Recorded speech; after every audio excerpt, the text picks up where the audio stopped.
خلافة لنا والله تلبن فوق انت في قشمان هرشي تاكا بابكي وبيش كوتني والله جاني فومان في داكي وبيش كوتني والله جاني فومان في داكي بميني نميني هرشي تاكا بميني باخرة بش نميني هرشي تاكا بميني باخرة بش نميني نميني ونميني بميني ونميني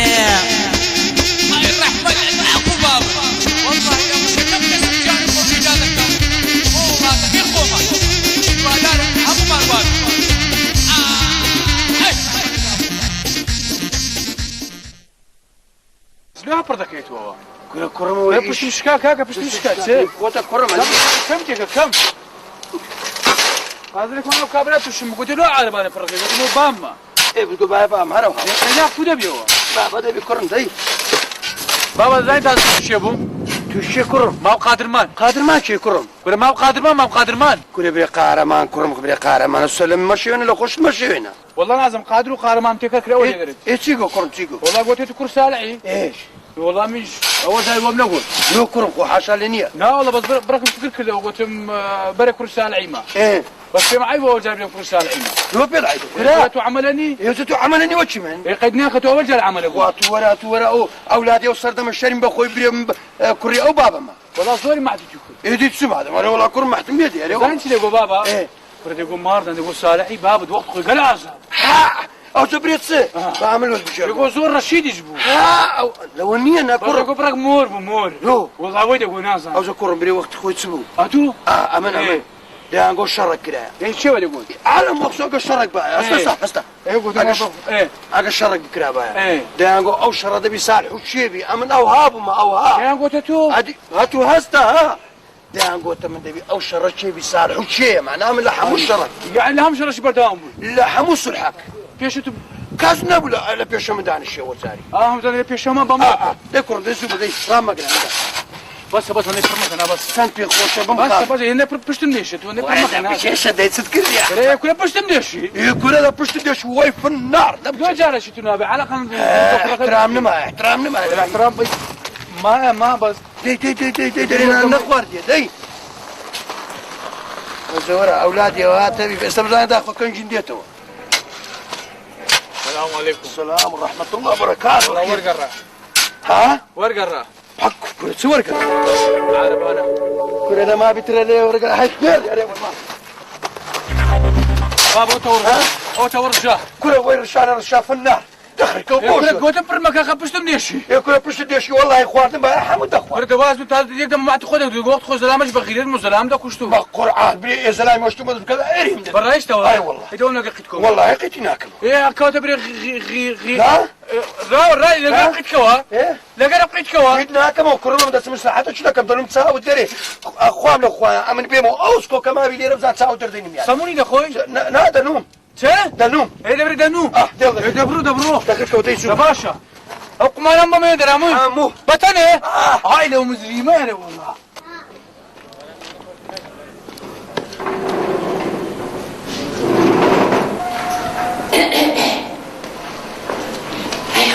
صالح ها ناس واتيو شو والله يجينا بيس بيني متابعة قاينا درب قلتم نسمعوا لكم ايش راح تشيل كم براسي دنو انت يتجا كمان نقطو اكيد تعدل والله زادر سنة بشهر مو زادر ورقة وانت بتكون ليش تكون شو اسمع عالم كلمة قيلة ما بقول بقران كلمة قيلة والله زادر عارف أنا كله خصوصا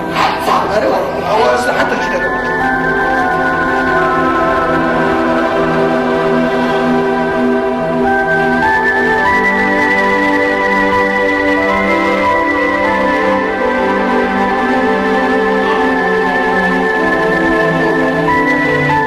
چندم بگویی بابا جان ماشوما واری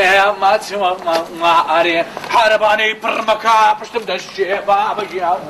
بگویی بابا جان ماشوما واری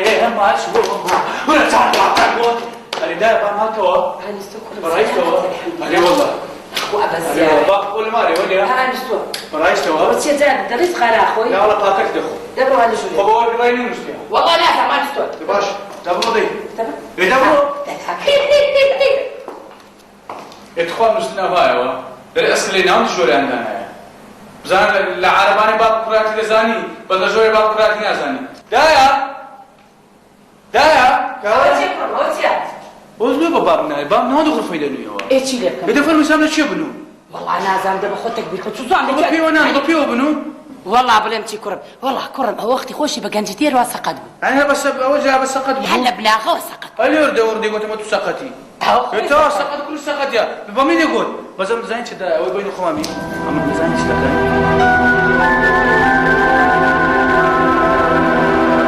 بس بقري باشا كسبنا قري اختك مسرنا قري نينا خلينا بيتي والله زاني دا انت شوام دا هذا عمري جاني ما بلا ربي اخذ مسكان مني باشا دور بسكو وين دور بسكو باشا دا بس دقري هات قريانه ديك روج 20 هاكو دا قري مدوش دا قرياي بس بقرا ولا يصير قومي دا قومي تبغى شو باشا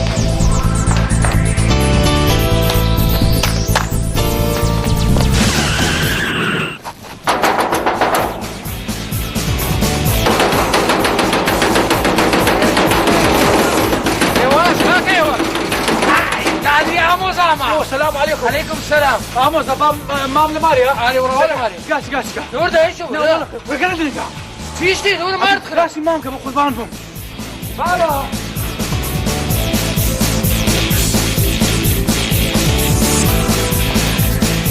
هو تشوفوا السلام عليكم مام. عليكم السلام. مام اخوي. باشا حسب تاشي. دبرين شو؟ مرت. ما بابا. والله مرت سلامت أنا والله هذه ندعكون هذه بالخفض يقول مرت حتى خينا بدي الوقت حتى كشتان أقول كشتان الدنيا من ناور مرت تعال مرت أنا بقول بابتين لا والله لا بابا خدك إذا خينا وندي شو ردنوي ودع والله لي بخل الشامة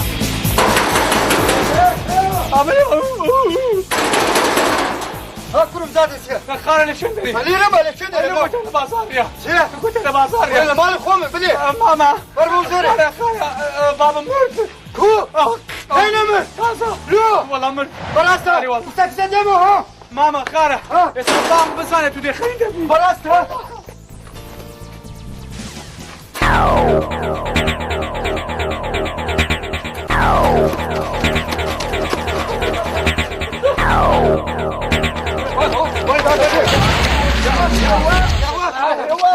ابو عبد انا والله فهمت في مكه هذا كفن والله كفن انا تمام نبي بالله والله ما خليني بس عنكم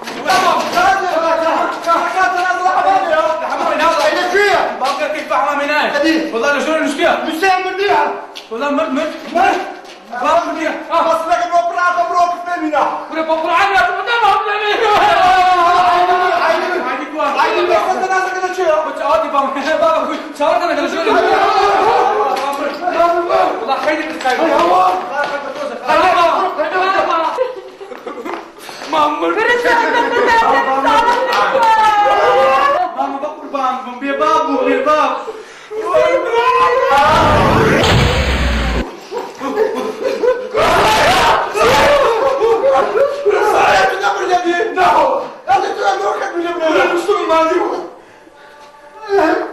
ماما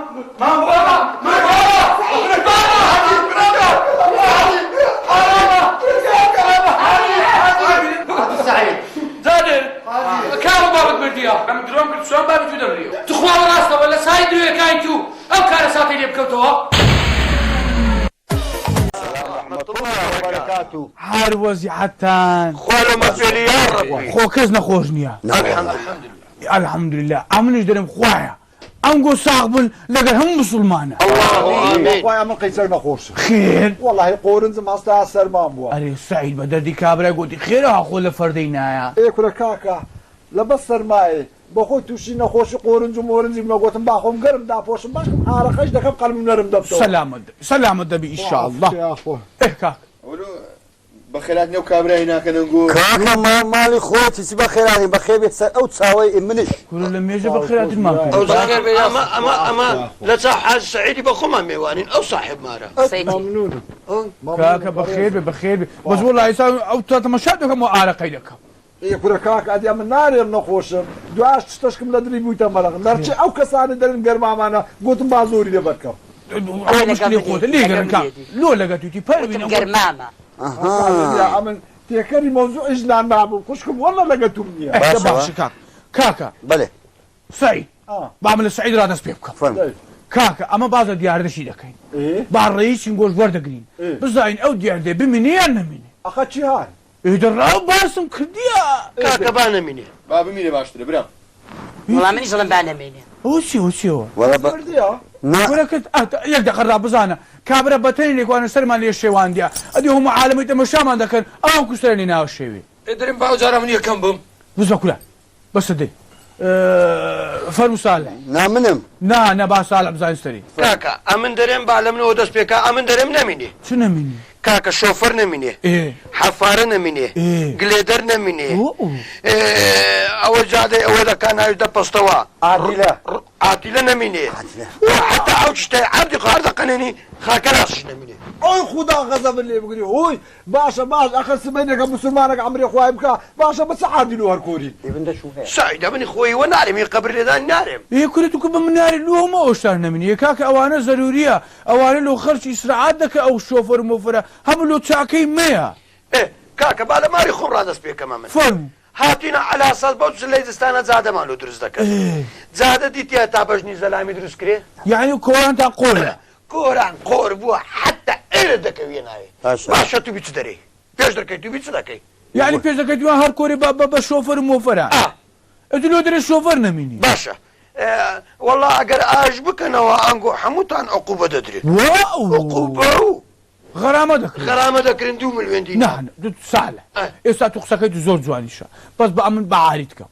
ئێستا دوێ شۆفەر نەمینێ عەفارە نەمینێ خاکەناز نەمینێ ئەوانە هەمووی زەروریە بە دەردی سەعیدی گوتی ئێستا قەبرێداش بە عەفارەیە باشە حاجی ڕابە قسەکە لە تەواو کەم هێشتا تەواو نەکردیە باشە بۆ جادەچی لە پێش دەرکەت بڕواتن بە مقاولەکە دەرم دەرێمەوە بە چە مانگانتەوە دەبیتونم لە ما بگوتی 2 هەفتە وەڵا گوتی بە 7 مانگانتەوە 7 مانگ دەوەرە تۆ قبول بکە سقەیدە کابرا ئیشی هەیە کوریشیە سعید بە دەردی کابرا گوتێنێت و 7 مانگان پێش دەکەت هەر کۆریبی ئەتو تەعامل دەکەی وەڵاهی ئەمن ناوەڵە ئەدی مادم کو لە خۆرە دەرێ قەیدی ئەدی کو ئەمن تەعامل کەم ئەرێ ساڵح ئەگەر بۆشتان ناکەن گلەی یەکەن ئەگەر جادەستان بۆ نەکەن گلەی یەکەن وەڵا گلەی دەکەم ئاری وەڵا وەیە وەیە ئێستا پێش دەکەیمانگۆ قیڕا ئیمە دەمەشاک مەسەلەش کوردی هەیە دەرێ زجی تێراگە لە زجی برسین والله وەیە خوا ئەتو 7 مانگان پێش دەکەتە تا ئێرە هەرکۆن ئەتوەتو ئەتو دەکەی بار دەکەم لێری خاری دەفرۆ کاکە ئەوە دەزان خەتای شۆفەر و گلێدەر و بینە بەردەی نییە ئەوە هەموو خەتای شارەوانیە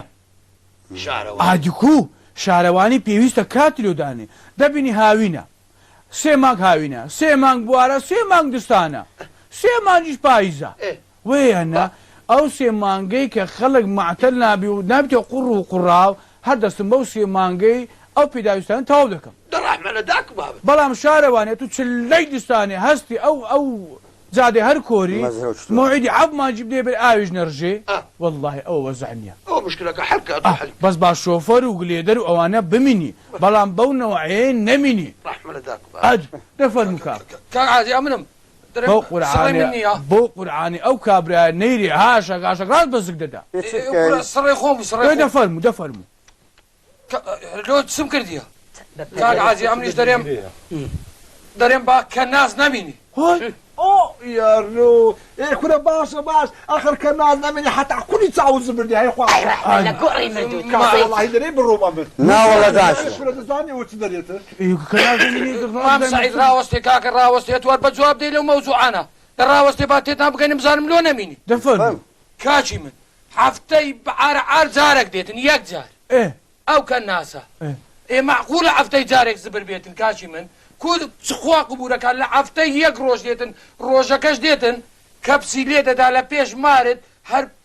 قەنەعەت بکە کە دێمە دەرێ یەکدەم لە ئاویەی دەگەڕم هەتا ئاویەکەی دەبینەوە ئاویە نازانم لە چێ فرێدرایە ئاویە فرێدرایە دوایش کەپکە کەپسی لێدا ئەو چرکا و ئەو بۆمبۆگە نێت دێت کورە براز دەکەی وەڵا مام سعید لە بەوەی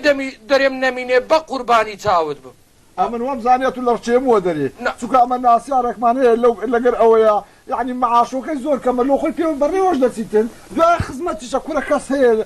لكناس زياده خدمت نعم والله نية او والله جناح بيجو بارو ان شاء الله بيجو بمسمى موضوعك لولا تانا زورترين معاش كناسيا بالتاكيد واحد تيدقي يعني بالرواب زورترين معاش تاني كناس بس لكن ما كمترين معاش كناس فقير هو قورترين خدمتها قورتري خدمتك امن سلام ولا ماري خوش خيزانا كم بمن بري جيستش الى ماري ليدا خذ كم الروج عشري بخوي احتمال هربين اليوم وين بس ختايك ناسي نيا بعمل عاليكم شارواني خو بقرعات موكل شارواني ختاي شارواني تزاني له دبيني او كناسيه او كبسيه تشا كبس توم قلت صعيبين اويا دبيني كبسه شدانايا او كبسه بتني له سيم معلل له تشار معلل ايه بس زمانه كو بيرابك بيرانك نا علاجه هل بخيراي تنكب زبري فردت الناب كبسي تنكب فرده وغارده بمعلل كدي رابقه بس اگر شارواني هستي بريكاكه هم الروجي لفرام معلل وفرام معلل عايدتو حفتي سيرو جاني فرام معلي بس اگر سارش داني لو شج معلي كابرنا علاجه وينك والله ويا اديكو والله وين وحراني تواوا بس بشرط تشتشانو زياكا كره فقير والله بس كاك ناس بميني دستيان خوش بي كره جانك مال لوانا بس خطاك الناس اني خطا شارواني بو نوعي قد نميني كره قربان بشارواني هولي هم تشاليستي كل جواني او بو الشعريش اري والله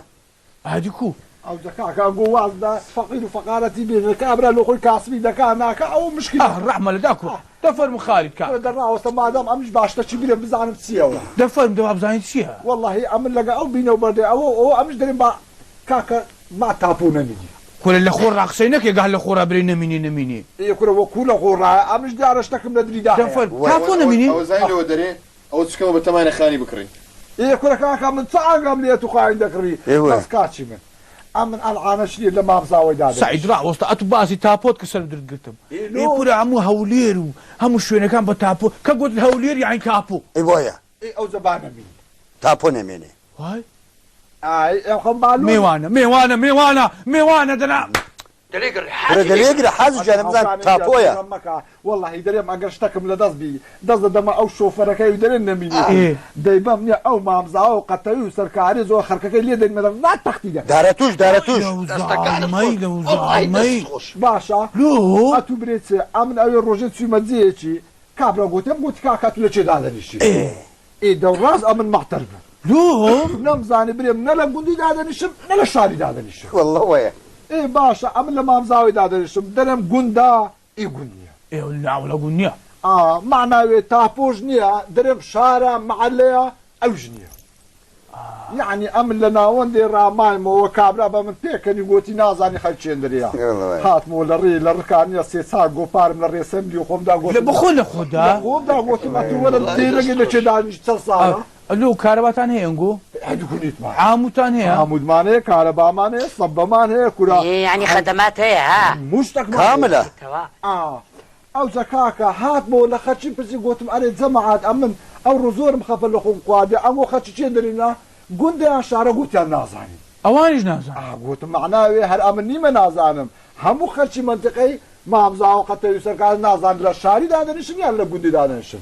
بصر معنا شي زيران ما تسوى خاني وخيل وخي تواو كندا قوتي دسم ساري عالمي والله اقاري وخي ورنقلب ايه والله تسوتي قوتا كاكا والله اولنا قندنا شعر شمولنا شمولناكا والله راسات صار لايلوني للسري قاو او زستاني بسيتي لبدرو بيدارج او زكاكا معناوي عملي داشم تابو ملوتي نعولا بحنا مني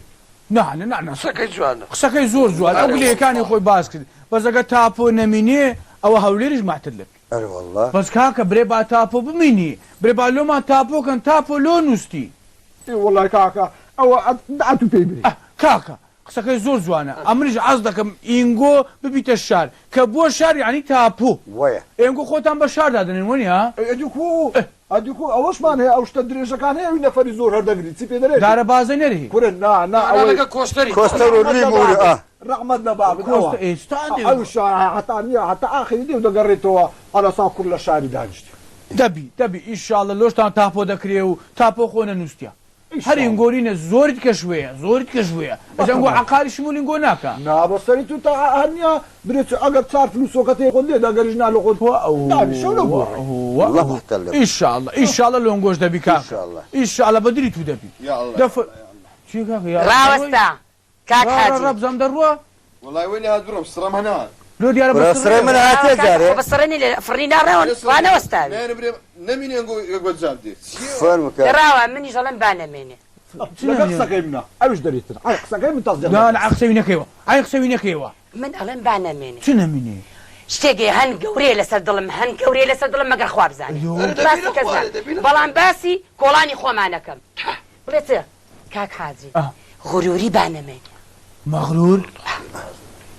ئەرە وەڵڵا ئەو عالەمە زۆر غرور بۆ لە خوب ئێوە کوچی یعنی ساڵی نەوەتەکانیان لەبەر چاو نییە خەڵکی قاقەزی دەسووتانتانانێکی پێدەکەن ئەشەندە بی لەمپا یعنی نەود نەبوو تێکەی لەبەری دانیش ئەشەندە بالله ئێستا و عالەمە لوا غرور بووە بە مەنجەڵ شیوەکەنە ناو تەنەکەی زبڵەوە ها ئەمە لە فاسۆلیات ئەمە لە کودیت ئەمە لە باینجانت ئەمە لە مریشکە سورۆ کراوە ئەمە لەو گۆشتە نازدارە هەمی گۆشتی بەرەخ والله ئاوەتە خواز بین ئەوەندە نانی گەرممان دەستکەی بیخۆین ئەنجا من ئەڵێم با غروری نەمێت ئەی ڕوسبی بە تۆ جواب والله والله ئەمن ئەوە جاگۆتت نامینێ بە تەما بووم برم خوشکم ئەتو تێکەن ئیشی پیاوەمەوە بەس مادام ئەو شتەکەت گۆ والله نە کاکسە لەگەڵ قسەی تۆم نەبوو ڕوسبی والله وەیە واللهی وەیە واللهی گوناحە تەمەشاکە ئێستا وەختەکەی زۆر جواب بوو بڕوا بکە لە وڵاتانە بزانین زانستەکەن ئەمە خۆمان بە مسلمان دەزانین جەمە عدوەنی ها مسلمانیشی خۆ لە وڵاتانە خۆ کابرا هاشەربی بەخۆی برێ من هەر مسلمانم کابرا هاشەربی بەخۆی برێ ئەمن ئیمانداریشم کابرا کافرە ئەوە چیەوە گوتت نانیشم دینە ناوتەنەکەی هەر بەخۆ ئەوە لە نان لە فاسۆلیا کورە لەشتێکی کەشێ پێ باشە گریا ئەو گەند و گۆی ناجۆگەش دێن دەیکەنە سەر ئەو شیوە لە ناتەنەکەی خوای بە غەزەب لێمان نەگری خوایە من کەسانش نەزان واخرك داك بابي خۆ دەردەکات دەزانی قسەیکی بڕوا بکە ئەوێ ڕۆژێ سەری ئەوەکەم هەرداوت ئەرێ چی پێ دەرێن سەری حاوی ڕانەمریشک ئەوە پاریدا بوو جان یعنی قەنەعاتت هەبی برسیت بیت زۆری احتیاجە ڕایشی بیخۆی ئەجە لە وڵاتانە برێشتەکەن حفازەی منداران کە فرێدن حاویە حفازەی جیایە حاویە ئەو شمەکەی کە فرێدن جیایە حاویە خواردنەکەی جیایە مسلمانیش نییە شەریش بەخۆی برێ مسلمانیشم هەر پێشی ناخۆش ئەمە مسلمان دەچن ئەو خواردن و ئەو گۆشتە و ئەو حفازەی منداران و ئەو چرکاوەی هەموو تێکرد دەکەین کورە خوا لە کونێ کەپوت بدا کورە خوا لە دڕدەوت بدا کورە خوانت هێلیێری وەڵڵا نییە نانگو بە مەنجەڵەکەەوە دەچن دەکەنە ناوەندی جادەوەڵاو با پشی لە بیخواخر دێ عالەمە پێی لێ دەنێ دەچ هەموو پێی لێ دەنێ ناخگوناحە ئینشاءالله ئەمن دەمرم شتیوان نابین ئەمە زەرم بانەمێنە حاجی دوا بە تووڕەی وایە کو حافیەوە شتوا فرەدە نان و مان و نازام چی بانەمێنێ هەر ئەو نەمینێ فەرموو بانەمێنێ کۆبوونەوە نەمێنێ کۆبنەوە کۆبوونەوە نەمێنێ دەوجە وەرە ئاخر وەرە نییە لەگەری تێکەوە فرکە باشە باش ئەگەر کۆبنەوە نەمێنێ باش ئەمە لە خۆمان چاڵ قسان دەکەین باشە لە چێ دەبێت دیعاری ئارێ وەڵڵای خۆخسەی حاجی بە قوربان قەزمەوە نییە قەزمەوە نییە کاکە دەسیب بەڵێ فەرموو تو لە ماڵی خۆت جار جار کۆبنەوە بە ماڵم ناڵەکە ناکەی دەیکەم دەست بزا تێ بگە لە من بزا مەسەلەم چیە لەسەر چییە مەسەلا ئەو کۆبنەوە دەفەرم حاج سەعید دەسمە دایرەیەکی